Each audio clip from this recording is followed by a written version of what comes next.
coding algorithms need to be precise. The computer will follow the instructions exactly as they are written. One tiny little error can ruin the whole program. Fixing the problems in an algorithm is called debugging. Bugs in a program are errors in the code.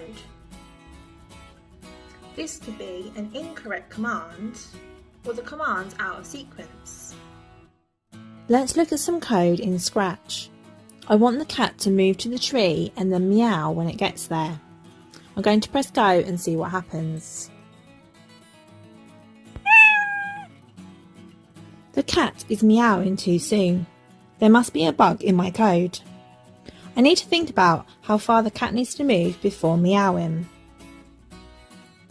I can change the number of steps to change how far the cat moves. I'm going to try 30 and then see what happens. It's better, but it's still not enough. We need to keep testing and changing until our code works how we want it to.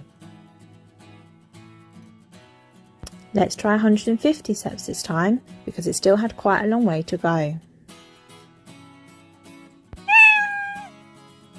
The cat's made it to the tree, but he looked like he was kind of flying, not really walking.